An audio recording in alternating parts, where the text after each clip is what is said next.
Chapter 21, The Attack. As soon as Silver disappeared, the captain who had been closely watching him turned toward the interior of the house, and found not a man of us at his post but Gray. It was the first time we had ever seen him angry. Quarters, he rode, and then, as we all slunk back to our places, Gray, he said, I'll put your name in the log. You stood by your duty like a seaman. Mr. Trolley, I'm surprised at you, sir. Doctor, I thought you had worn the king's coat. If that was now you served out from Monterey, sir, you'd have been better in your berth. The doctor's wrath were all back at their loopholes.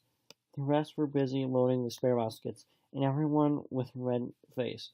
You may be certain, and a flea in the ear, as the saying is. The captain looked on for a while in silence. Then he spoke. My lads, he said, I've given Silver a broadside. I pitched it in red hot on purpose. And before the hour's out, as he said, we shall be boarded. We're outnumbered. I need to tell you that, but we fight in shelter. And a minute ago, I should have said we fought with discipline. I have no manner of doubt we can drub them, if you choose. Then he went the rounds and saw, as he said, what was all clear. On the two short sides of the house, east and west, there were only two loopholes. On the south side, where the porch was, two again. On the north side, five. There was a round score of muskets for the seven of us. The firewood had been built into four piles, tables, you might say, one about the middle of each side. And on each side of these tables, ammunition and four little muskets were laid ready to hand to the defenders. In the middle of the cutlass lay ranged. Toss out fire, said Captain. Chill is fast. We mustn't have smoke in our eyes. The iron fire basket carried bodily out by Mr. Tarnley, and the embers smothered among the sand. Hawkins hasn't had his breakfast. Hawkins, help yourself back to your post and eat it, continued Captain. Lively now, my lad. You'll want it before you've done. Hunter, serve out a round of brandy to all hands. And while this was going about, the captain completed in his own mind the plan of defense. Doctor, you will take the door, he resumed. See and don't expose yourself. Keep within, fire through the porch. Hunter, take the east side. There,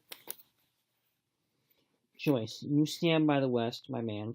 Mr. Tarnley, you are the best shot. You and Gray will take the long north side with the five loopholes. It's there the danger is. If they can get up to it and fire in upon us through our own ports, things will begin to look dirty. Hawkins, neither you nor I are much account at shooting. We'll stand by and load in bare hand. And the captain had said the chill was fast. As soon as the sun inclined above our girdle of trees, it fell with all force upon us. The clearing drank up the vapors at a draught. Soon the sand was baking, and the resin melted in the logs of the blockhouse. Jackets, coats were flung aside, shirts were thrown open at the neck, and rolled back up to the shoulders, and we stood there, each at his post, in a fever of heat and anxiety. An hour passed away. Hang them, said the captain. This was dull as a drum. Gray whistled for a wind, and just at that moment came the first news of the attack. If you please, sir, said Joyce. If I see anyone, am I to fire? I told you so, cried the captain. Thank you, sir, returned Joyce with the same quiet civility. Nothing followed for a time, but the remark had set us all on alert. Straining ears, eyes, and muskets, with their pieces balanced in hand. The captain out in the middle of the blockhouse, with his mouth very tight, a frown on his face. So some seconds passed, so suddenly Joyce whipped up his musket and fired. The report had scarcely died away. Ere it was repeated from without a scattering volley, shot behind shot like a string of geese, from every side of the enclosure. Several bullets struck the longhouse, but it was not one entered, and as the smoke cleared away and vanished, the stockade and the woods around it looked quite empty as before, though a bow waved, not for the gleam of a musket barrel betrayed the presence of our foes. Did you hit your man? Asked the captain. No, sir, replied Joyce. I believe not, sir. Next best thing to tell the truth, muttered Captain Smollett. Load his gun, Hawkins. How many should you say there be on the side, doctor? I know precisely, said the doctor. 3 shots were fired on this side. I saw 3 flashes, 2 close together, 1 farther to the west. 3, repeated the captain. How many on yours, Mr. Conley? But this was not easily answered. There had came many from the north, 7 by the squire's computation, 8 or 9 according to Gray. From the east and west only a single shot had been fired. It was plain before the attack would be developed. From the north, and on the other 3 sides, we were only to be annoyed by the show of hostilities. But Captain Smollett made no change in his arrangements. If the minutes succeeded in crossing the stockade, he argued, they would take possession of any unprotected loophole and shoot us down like rats in our own stronghold. Nor had we much time left for us, though. Suddenly, with a loud huzzah, a little cloud of pirates leaped from the woods on the north side and ran straight on to the stockade. At the same moment, the fire was once more opened from the woods, and a rifle bullet sang through the doorway and knocked the doctor's muskets into bits. The boarders swam over like a fence of the monkeys. Squire and Gray fired again and yet again. 3 men fell, 1 forward into the enclosure, 2 back on the outside. But of these, one was evidently more frightened than hurt, for he was on his feet again in a cracking instant, disappeared among the trees. 2 had bit the dust, 1 had fled. 4 had made good of their footing inside their defences, while from the shelter of the woods 7 or 8 men, each eminently supplied with several muskets, kept up a hot, through useless fire on the longhouse. 4 who had boarded made straight before them for the building, shouting as they ran, and the men among the trees shouted back to encourage them. Several shots were fired, but such as to hurry of the marksmen. Not one appeared to have taken effect. In a moment 4 pirates had swarmed up the mound and were upon us. The head of Job Anderson, the boatswain, apparently in the middle of the loophole. Adam, all hands, he roared, in a voice of thunder. At the same moment, another pirate grasped Hunter's musket by the muzzle and wrenched it from his hands, and plucked it through a loophole, and, with one stunning blow, laid the poor fellow senseless on the floor. Meanwhile, a third, running unarmed all round the house, appeared suddenly in the doorway, and fell with a cutlass on the doctor. Our position was utterly reversed. A moment since we were firing under cover at the exposed enemy. Now it was we who lay uncovered and could not return a blow. The longhouse was filled with smoke, to which we owed to our comparative safety. Cries and confusion, the flashing reports of pistol shots, one loud groan, rang in my ears. Out, lads, out, and fight 'em in the open, cutlasses, cried the captain. I snatched a cutlass from our pile, and some one at the same time snatched another, gave me a cut across the knuckles, which I hardly felt. I dashed out of the door into the clear sunlight. Someone was close behind, I knew not whom. Right in front of the doctor was pursuing his assailant down the hill, just as my eyes fell upon him, beat down his guard and sent him sprawling on his back, with a great slash across his face. Round the house, lads, round the house, cried the captain. Even in a hurry-burly, I perceived a change in his voice. Mechanically I obeyed, turned eastward, and, with my cutlass raised, ran round the corner of the house. Next moment I was face to face with Anderson. He roared aloud, and his hanger went above his head, flashing in the sunlight. I did not have to be afraid. It was the blow still hung impendingly, weak and trice upon one side, and missing my foot in the soft sand, rolled headlong down the slope. When I had first sailed from the door, the other mutineers had barely been swarming up the side to make an end of us. One man in a red nightcap with his cutlass in his mouth, and even got upon the top and thrown a leg across. Well, so short had been the interval that when I found my feet again, all was the same posture. The fellow with the red nightcap still halfway over, another still showing his head above the top of the stockade, and yet, in this breath of time, the fight was over, and the victory was ours. Gray, following close behind me, had cut down the big boatswain ere he had time to recover from his lost blow. Another had been shot at a loophole in the very act of firing into the house, and now laying in agony, and the pistol still smoking in his hand. A third, as I had seen the doctor, had disposed of at a blow. Of the 4 who had scaled the side, 1 only remained, unaccounted for, and he, having left his cutlass on the field, was now clamoring out again of fear of death upon him. "Fire from the house!" cried the doctor, "and you lads back into cover." But his words were unheeded. No shot was fired, and the last boarder made his escape and disappeared into the wood. In 3 seconds nothing remained of the attacking party, but the 5 who had fallen, 4 on the inside, 1 on the outside of the palisade. The doctor and Gray ran full speed for shelter. The survivors would soon be back where they had left their muskets. At any moment the fire might recommence. The house was by this time somewhat cleared of smoke, and we saw at a glance the price we had paid for victory. Hunter lay by his loophole, stunned. Joyce, by his shot through the head, never moved again, while right in the center the squire was supporting the captain, one as pale as the other. "The captain's wounded," said Charlie Will. "Have they ran?" "All that could, you might be bound," returned the doctor. "There's 5 of them that will never run again." "5!" cried the captain. "Come, that's better. 5 against 3 leaves us 4 to 9. That's better odds than we had at starting. We were 7 to 19 then, or whatever we were, and that's as bad as to hear." The mutineers were soon only 8 in number, for the man shot by Mr. Conley on board the schooner died that same evening of his wound. But this was, of course, not known till by the faithful party. Chapter 22. How I began my sea adventure. There was no return of the mutineers, not so much as another shot out of the woods. They had got their rations for that day, as the captain put in, and we had the place to ourselves and a quiet time to overhaul the wounded and get dinner.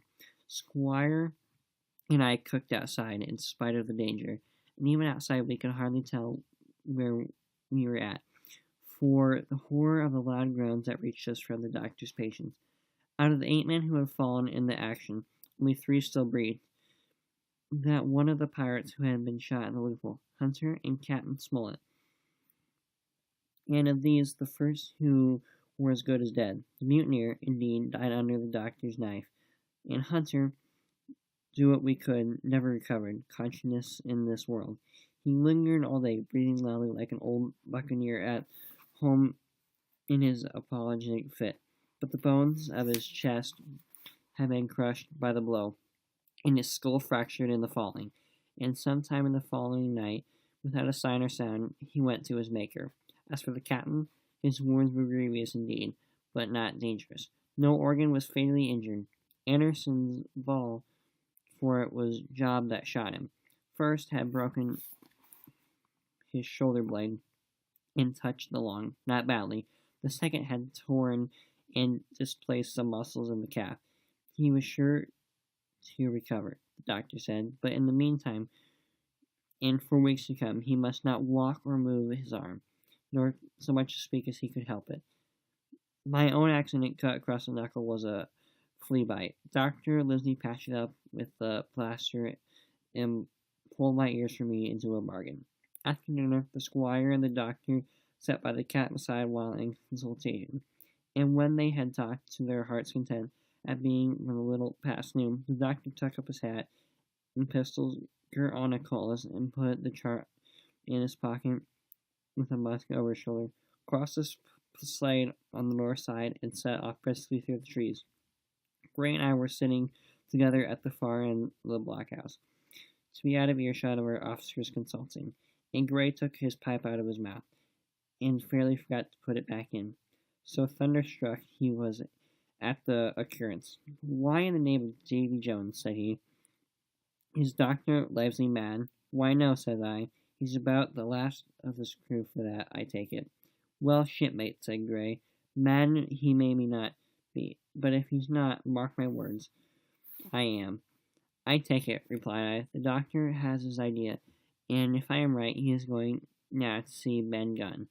I was right, as it appeared later, but in the meantime, the house being stifling hot, and a little patch of sand inside the palisade ablaze in the midday sun, I began to get another thought into my head, which is not by the means so right. Well, I began to do was to envy the doctor, walking in the cool shade of the woods, with the birds about him and the pleasant smell of pines, while I sat grilling with my clothes stuck to the hot resin, and so much blood about me, and so many poor dead bodies lying all around, that I took a disgust of the place that was almost as strong as fear. All the time I was washing out the blockhouse and then washing up things from dinner. This disgust and envy kept growing stronger and stronger, till at last, being near a bread bag and no one of the others serving me, I took the first step toward my escape and filled both pockets of my coat with biscuit. I was a fool, if you like, and certainly I was doing something to do foolish and overbold act, but I was determined to do it with all precautions in my power. These biscuits, should anything befall me, would keep me at least from starving until the far next day. Next thing I laid hold was a brace of pistols. I was already had a powder horn and bullets. I felt myself well supplied with arms. As for the scheme I had in my head, it was not a bad one itself. It was to go down to the sandy spit that dives the anchorage on the eastern open sea, find the white rock I had observed last evening, and ascertain whether it was there or not. Ben Gunn had hidden his boat. A thing quite worth doing, as I still believed, but I was certain I should not be allowed to leave the enclosure. My only plan was to take French leaf and spit out when nobody is watching, in what was so bad a way of doing it, as made itself wrong. But I was only a boy, and I had made my mind up. Well, as things had last fell out, I found an ample opportunity. The squire and Gray were busy helping the captain with his bandages. The coast was clear. I made a bolt for it over the stockade, and in the thickness of the trees. Before my absence was observed, I was out of a cry on my companions. This was my second folly, far worse than the first, as I left but two sound men guard the house, but, like the first, it was a help towards saving all of us. I took my way straight for the east coast, in the island, for I determined to go down the seaside of the spit to avoid all chances of observation from the anchorage. It was very late in the afternoon, although still warm and sunny. I continued to the thread of tall woods. I could hear from far before me not only continuous thunder of the surf, but a certain tossing of foliage, grinding of boughs, which showed me the sea breeze had set in higher than usual. Soon, cool draughts of air began to reach me. In a few steps further, I came forth in the open borders of a grove, and saw the sea lying blue and sunny in the horizon, and the surf tumbling and tossing its foam along the beach. I have never seen the sea quite round Treasure Island. The sun might blaze overhead, the air without a breath, the smooth surface blue, but still these great rollers would be running along the external coast, thundering and thundering by day and night. I had scarce believed there is one spot in the island where a man could be out of earshot of their noise. I walked along beside the surf with great enjoyment, still thinking, and was now got far enough to south. I took the cover of some thick bushes and crept warily up the ridge of the spit. Behind me was the sea. In front, the anchorage. The sea breeze, as though it had sooner blown itself out by its unusual violence, was already at an end. It had been succeeded by a light, variable airs from the south and southeast, carrying great banks of fog. The anchorage under Leo Skeleton Island lay still and lent us as when we first entered it. The Hippolonia, in that unbroken mirror, was exactly portrayed from the truck to the waterline, the Jolly Roger hanging from her peak. Alongside lay one of their gigs, silver in stern sheets. Him I would have always recognized, while comfortable men were leaning over the stern, bulwarks of them with a red cap, the very rogue that I had seen some hours before stride legs upon the palisade. Apparently they were standing and laughing, though at a distance upward a mile I could, of course, hear no words that was said. All at once there began the most horrid, unearthly screaming, at which startled me badly, though I soon remembered the voice of Captain Flint. Even though I could make out the bird of her light plumage, she sat perched along her master's wrist. Soon after the jolly boat shoved off and pulled from shore, the man with the red cap and his comrade went below by the captain's companion. Just about the same time, the sun had gone down behind the spyglass, and as the fog was collecting rapidly, it began to grow dark in earnest. I saw I must lose no time if I were to find the boat that evening. The white rock, visible enough among the brush, was still some eighth of a mile further down the split, and it took me a goodish while to get up with it, crawling often on all fours along the scrub. Night had almost come when I laid my hand on its rough sides. Right below it there was an extremely small hollow of green turf, hidden by banks and thick underwood, about needy, that grew there very plentiful, and in the center of the dell, sure enough, a little tent of goat skins, like what the gypsies carried about them in England. I dropped into the hollow, lifted the side of the tent, and there was Ben Gunn's boat, homemade if anything was homemade, a rude, lopsided framework of tough wood, and stretched upon that covering of goatskin, with the hair inside. The thing was extremely smelly, even for me. I can hardly imagine that it could have floated with a full-sized man. There was one thwart set as low as possible with a kind of stretcher in the bows, and a double paddle for propulsion. I had not seen a coracle, much as an ancient Biscayans made, but I have seen one since, and I can give you no fair idea what Ben Godin's boat than by saying it was like the first and the worst coracle ever made by man. But the great advantage of the coracle it certainly possessed, for it was exceedingly light and portable. Well, now that I found the boat, you would have thought I would have had enough turrientine for once, but in the meantime I had taken another notion, and become so obstinately fond of it that I would have carried it out. I believe, in the teeth of Captain Smollett himself, this was no slip under the cove of the night. Cut the Hiflonia adrift, let her go ashore while she fancied. I had quite made up my mind that the mutineers, after the repulse of the morning, had nothing nearer their hearts than up to the anchor and wait to sea.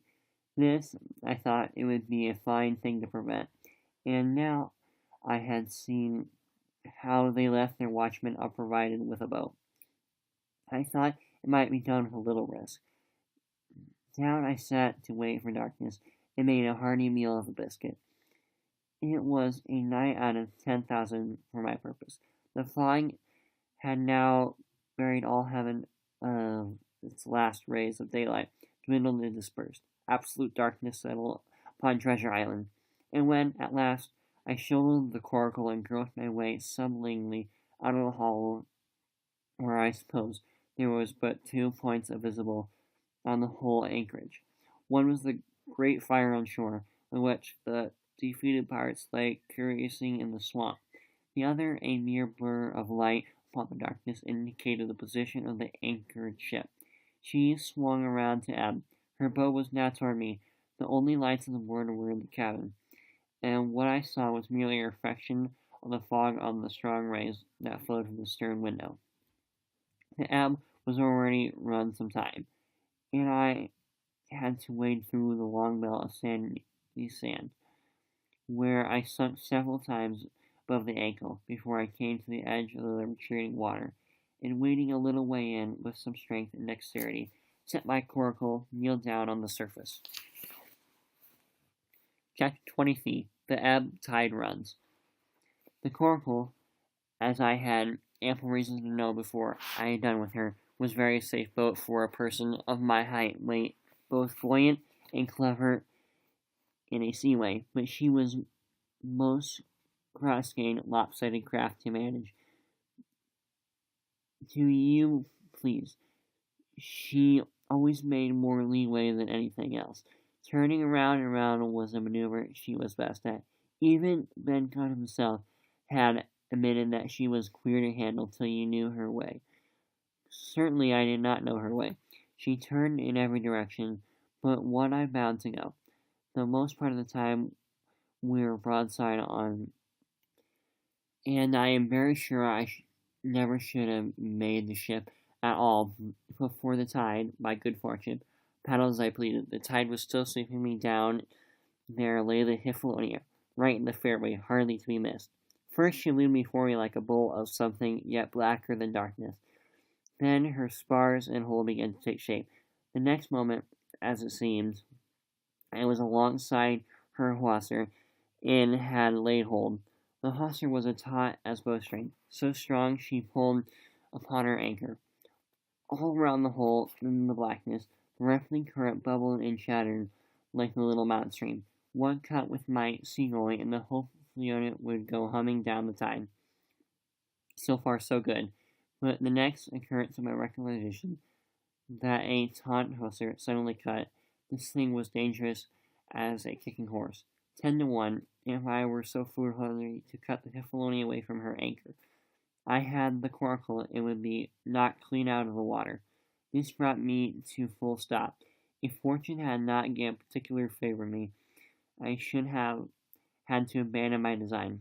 The light airs which had begun blowing from the southeast and south had holed around after night into the southwest. Just while I was meditating, a puff came, caught in Hippolonia, and forced her up into the current, and, to my great joy, I felt the hawser slacken, and I grasped a hand by which I held it, dipped for a second under water. With it I made my mind up, and took my gully, opened it with my teeth, and cut one strand after another, till the vessel swung to and fro.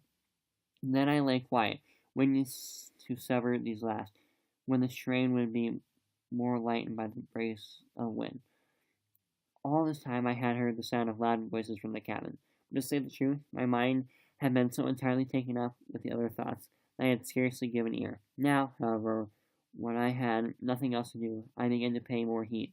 One I recognized, for the coxswain Israel's hands had been Flint's gunner in former days. The other was, of course, my friend of the red nightcap. Both men were plainly worse of drink, and they were still drinking, for, even while I was listening, one of them, with a drunken cry, opened the stern window and threw out something, which I designed to be an empty bottle. But they were not only tipsy. It was plain they were furiously angry. Oaths flew like hailstone, and every now and then there came such an explosion as I thought sure to end in blows. But each time the quarrel passed off. The voices grumbled lower for a while, until the next crisis came, and in its turn passed away without result.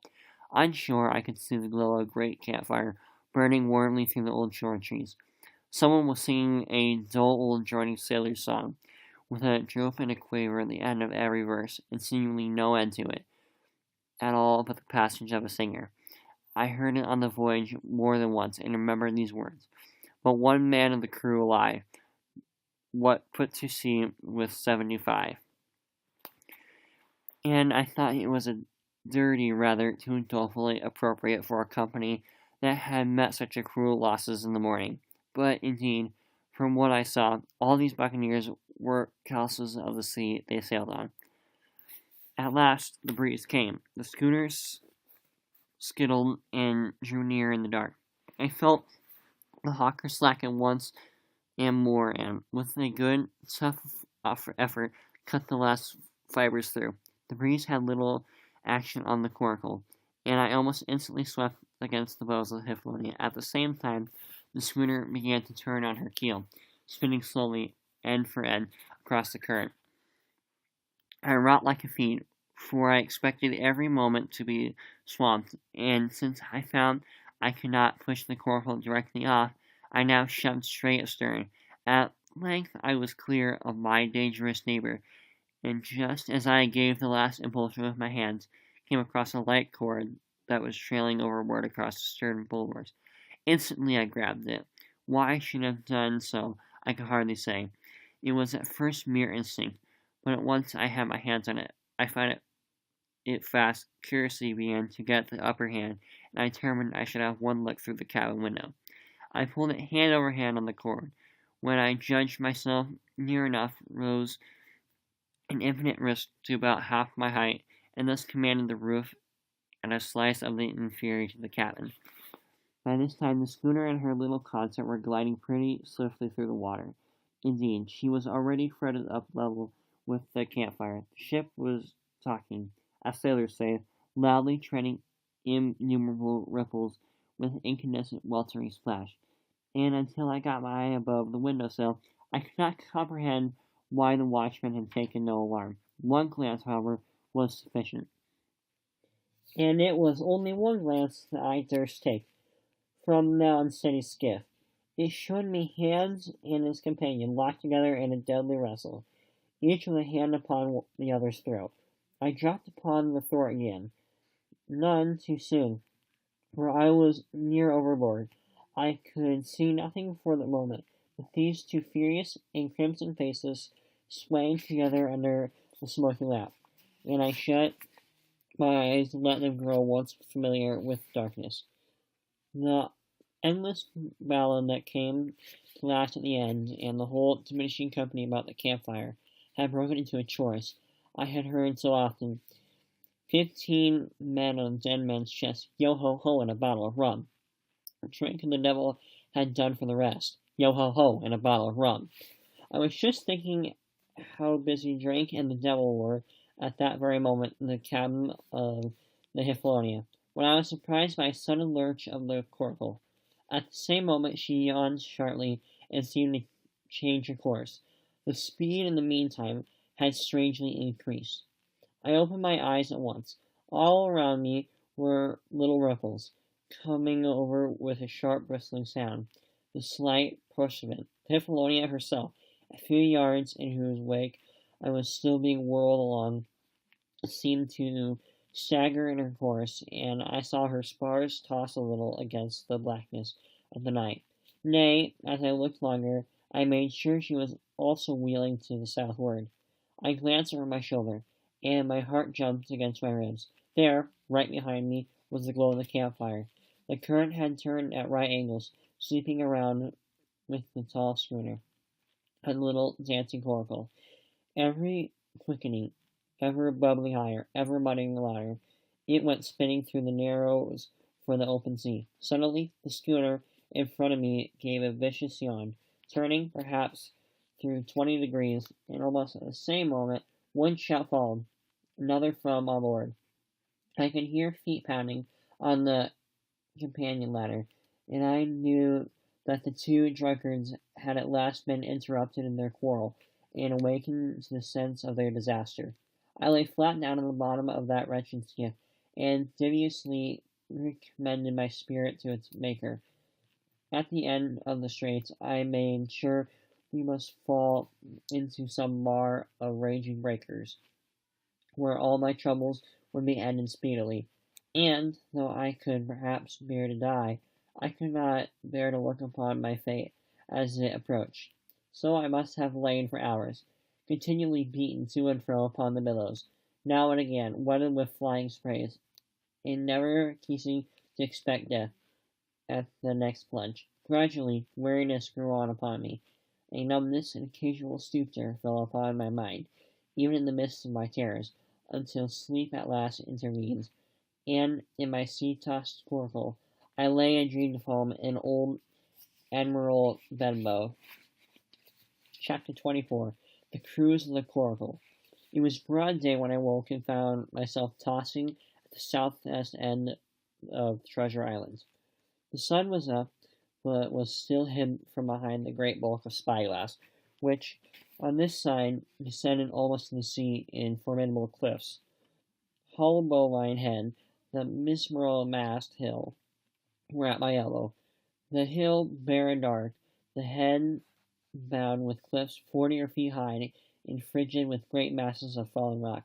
I was scarce a quarter of a mile to seaward, and it was my first thought to paddle and land. That notion was soon given over.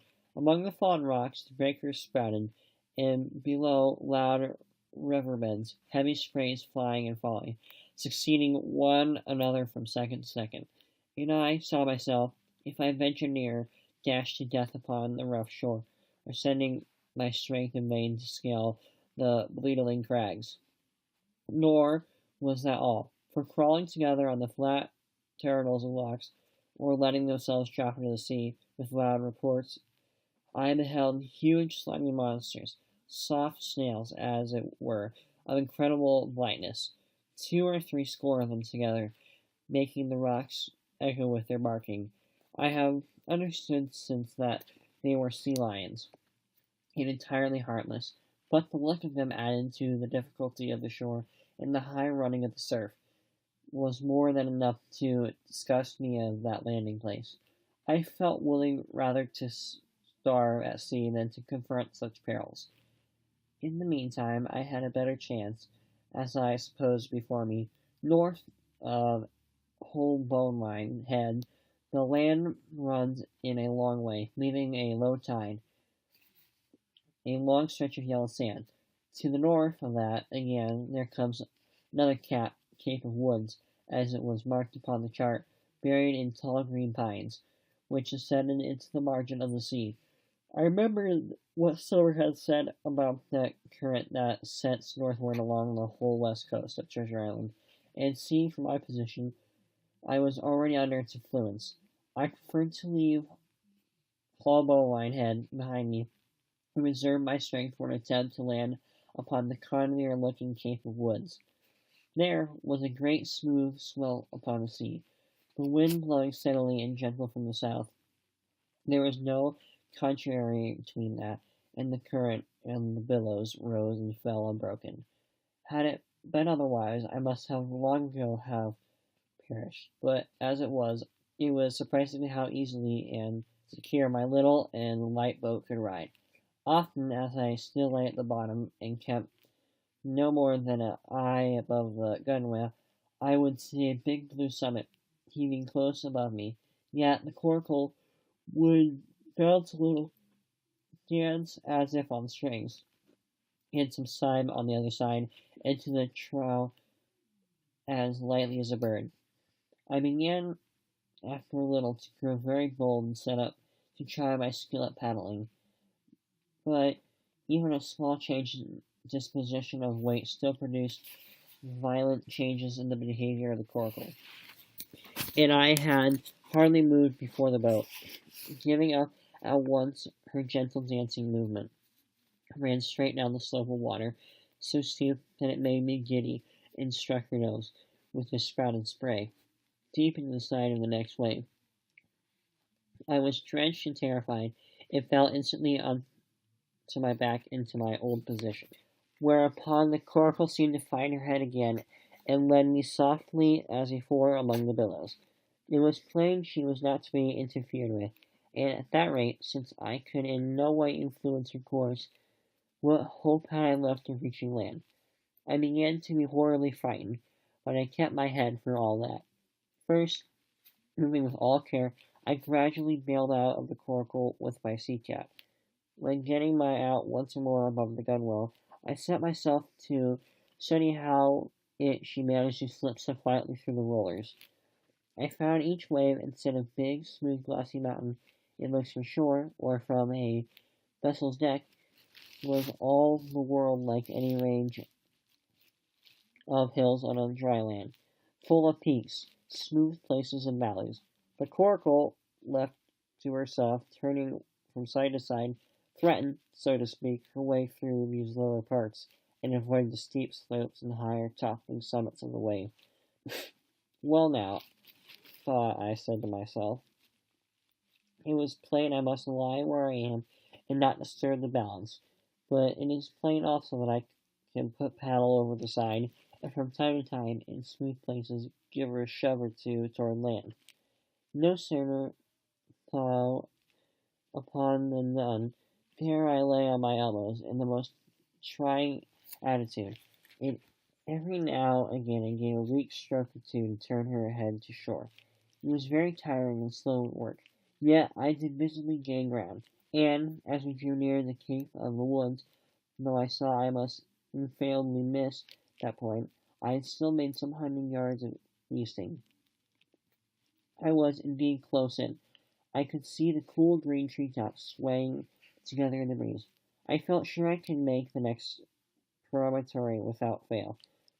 It was first high time, for I now begun to be tortured with thirst.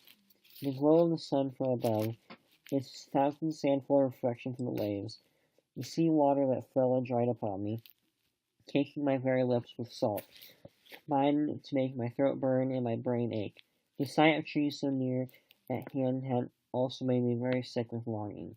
But the current had carried me past the point, and, as the next reach of sea opened out, I beheld a sight that changed the nature of my thoughts. Right in front of me, half a mile away, I beheld the Hippolonia under sail. I made sure, of course, that I should be taken, but I was so distressed for want of water that I scarce knew whether to be glad or sorry at the thought, and, long before I had come to a conclusion, surprise had taken entire possession of my mind, and I could do nothing but stare and wonder. The Hippolonia was under her mainsail. Two jibs and the beautiful white canvas shone in the sun, like snow or silver. When I first sighted her, all her sails were drawn. She was lying a course about northwest, and I presumed the men on board were going around the island on their way back to the anchorage.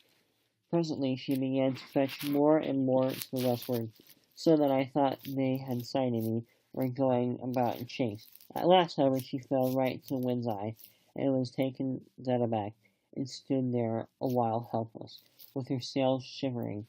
Clumsy fellows, said I, they must still be drunk as owls, and I thought how Cap Smollett and me sent them skipping. Meanwhile, the schooner gradually fell off and filled again upon another tack, sailed swiftly for a minute or so, and brought up once more, dead in the wind's eye. Again and again, this was repeated, to, fro, up and down, north, south, east, and west. The Hippolonia sailed by swoops and dashes, at each repetition ended as she had begun, which idly flapping canvas. It became plain to me that nobody was steering, and, if so, were were the men. Either they were dead drunk, or had deserted her. I thought that perhaps if I could get on board I might return the vessel to her captain. The current was bearing Coracle and schooner southward at an equal rate. As for the later sailing, it was so wild and intermediate, and she hung each time so long in irons, and she certainly gained nothing. If she did not move, if I only dared to sit up and paddle, I made sure that I could overhaul her. The scheme had an air of adventure and inspired me, and the thought of water breaker beside the fore companion doubled my growing courage. Up I got, as welcomed almost instantly by another cloud of spray, but this time struck to my purpose, and set myself with all my strength and caution to paddle after the unsteered Hippolonia. Once I shipped a sea so heavy I had to stop and bail. With my heart fluttering like a bird, I got into the way of the thing and guided my coracle among the waves, with only now and then a blow upon her bows and a dash of foam in my face. I was now gaining rapidly on the schooner. I could see the brass glisten on the tiller as it banged about, and still no soul appeared on her decks. I could not choose but suppose she was deserted. If not, the men were lying drunk below, where I might batten them down perhaps, and do what I chose with the ship. For some time she had been doing the worst thing possible for me, standing still. She headed nearly due south, yawning, of course, all the time. Each time she fell off her sails partly filled, and these brought her, in a moment, right to the wind again. I have said this was the worst thing possible for me, for helpless as she looked in this situation, with the canvas cracking like cannon, and the blocks tunneling and bangling on the deck, she still continued to run away from me, not only with the speed of current, but by the whole amount of her leeway, which was naturally great. But now, at last, I had my chance. The breeze fell for some seconds, very low, the current gradually turning her.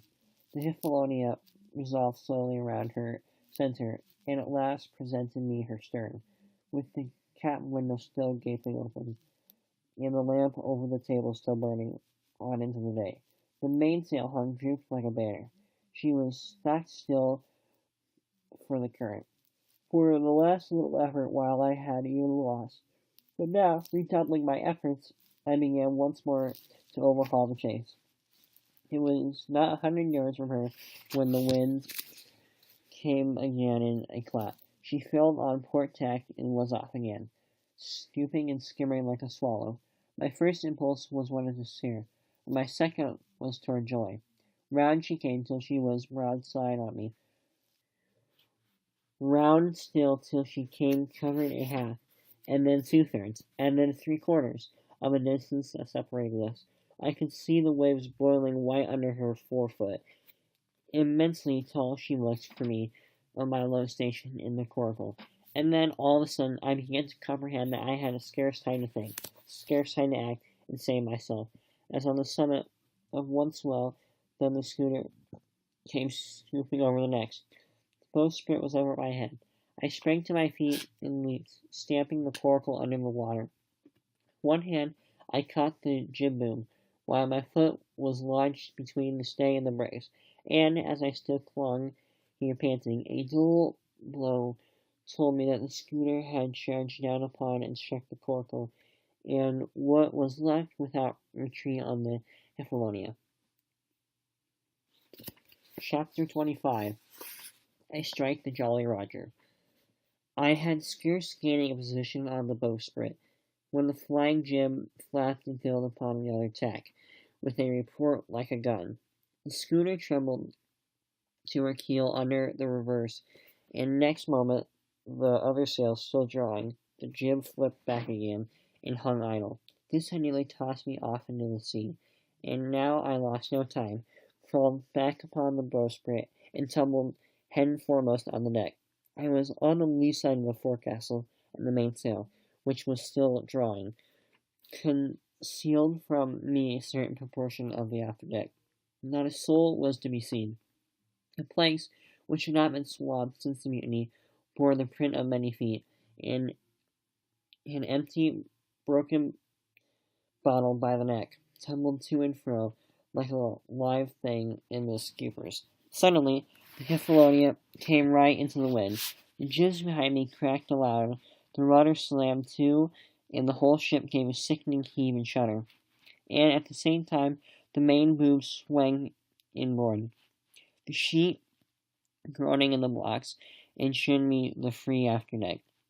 There were 2 watchmen, sure enough, Redcap on his back, as stiff as a handspike, with his arms stretched out like those of a crucifix, and his teeth showing through his open lips, and Israel hands propped against the bulwarks, his chin on his chest, his hands lying open before him on the deck. His face was white under its tan, as a tallow candle. For a while the ship kept bucking and sliding like a vicious horse, the sails filling, now one tack, now on another, the boom swinging to and fro till the mast groaned aloud under the strain. Now again, too, there came a loud cloud of light spray over the bulwark, and the heavy blow of the ship's bows against the swell. So much heavier weather was made of it by this great rigged ship, than by my homemade lopsided coracle, now gone to the bottom of the sea. At every jump of the schooner, Redcap slipped to and fro, but that was ghastly to behold.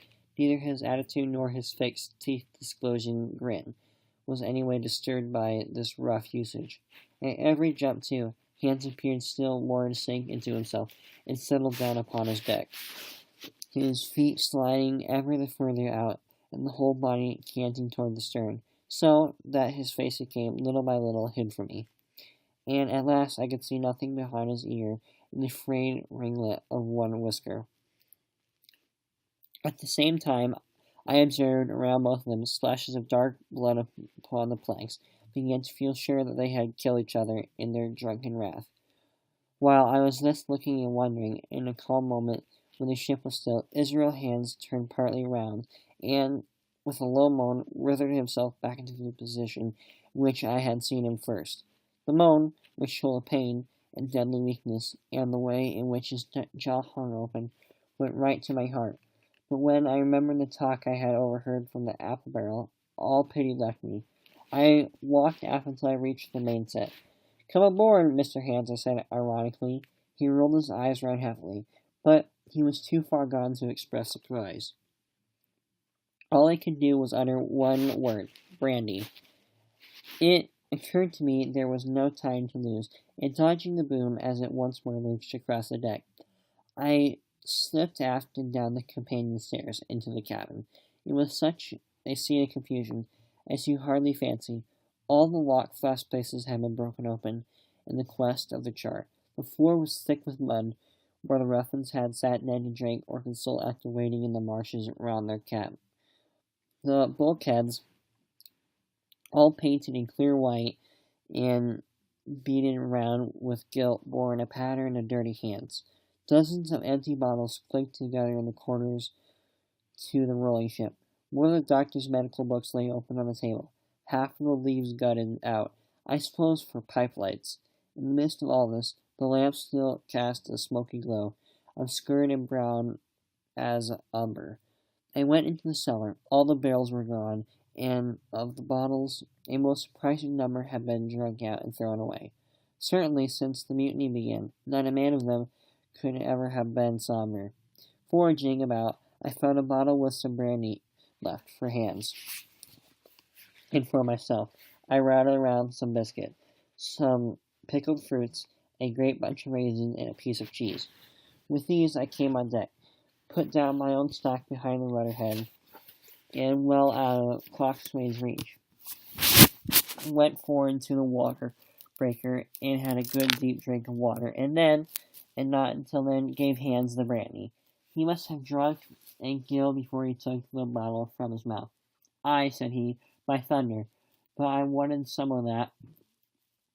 I had sat down already in my own corner and began to eat. "Much hurt?" I asked him. He grunted, or rather, I might say, he barked. "If that doctor was aboard," he said, "I'd be right enough in a couple of turns. But I didn't have no manner of luck, you see, and that's what's the matter with me. For as that swab, he's good as dead, he is," he added, indicating the man with the red cap. "He weren't no seaman anyhow. And whereabout have you come from?" "Well," said I, "I've come aboard to take possession of this ship, Mr. Hands. You may please to regard me as your captain until further notice." He looked at me stolidly enough, but said nothing. Some of the color had come back into his cheeks, though he still looked very sick, and still continued to slip out and settle down as the ship banged about. "By and by," he continued, "I can't have these colorless, Mr. Hands, and by your leave I'll strike 'em better than one of these." And, again dodging the boom, I ran to the color lines, hauled down their cursed black flag, and chuckled it overboard. "God save the king," said I, waving my cap, "and there's an end to Captain Silver." He watched me keenly and slyly, his chin all while on his breast. "I reckon," he said at last, "I reckon, Captain Hawkins, you'll be kind to want to get ashore now. Suppose we talks." "Why, yes," says I, "with all my heart, Mr. Hands." "Say on," and I went back to my meal with a good appetite. "This man," he began, nodding freely at the corpse, O'Brien were his name, "a rank islander, this man, and he got me the canvas on her, meaning to go to sail her back. Well, he's dead now, he is, as dead as village. And who's to sail the ship? I don't see without I give you a hint. You ain't that man, as far as I can tell. Now look here, you gives me food and drink and a old scarf or an handkerchief to tie around my wound, you do, and I'll tell you how to sail her. And that's about square all around, I take it." "I'll tell you one thing," says I. "I'm not going back to Captain Kidd's anchorage. I mean to get into North Inlet and beach her quietly there." "To be sure you did," he cried. "Why, I ain't sich an infernal lubber after all. I can see, can't I? I've tried my flag, I have, and I've lost. And it's you as the wind to me. North Wind, why? I have it no choice of not. I rather hope to sell her up to execution not by thunder. So I would. Well, as it seemed to me, there was some sense in this. We struck our bargain on the spot. In 3 minutes, I had the Hippolonia sailing easily before the wind along the coast of Treasure Island, with good hopes of turning the northern pike known and beating down again as far as North Inlet before high water, when we might beach her safely and wait till the subsiding tide permitted us to land. Then I lashed the tiller and went below to my own chest, where I got a soft silk handkerchief of my mother's. With this, and with my own hands bound up the great bleeding stab he had received in the thigh. After he had eaten a little, and had swallowed or two more of brandy, he picked up visibly, sat straighter up, spoke louder and clearer, and looked in every way another man. The breeze served us admirably. We skimmed before it like a bird, the coast of the island flashing by, and the view changing every minute. Soon as we were past the highlands, and bowing beside low, sandy country, sparsely dotted with dwarf pines. And soon we were beyond that again, and had turned the corner of the rocky hill that ends the island on the north. I was greatly elated with my new command, and pleased with the bright, sunshiny weather and these different prospects of the coast. I had now plenty of water and good things to eat, and my conscience, which had smitten me hard for my desertion, was quieted by the great conquest I had made. I should, I think, have had nothing left me to desire, but for the eyes of the coxswain as they followed me decisively about the deck, and the odd smile that appeared continually on his face. It was a smile that had something in it both pain and weakness, a haggard, an old man's smile, but there was, besides that, a grain of desertion, a shadow of treachery. In this expression he was crafty, watched me by my work.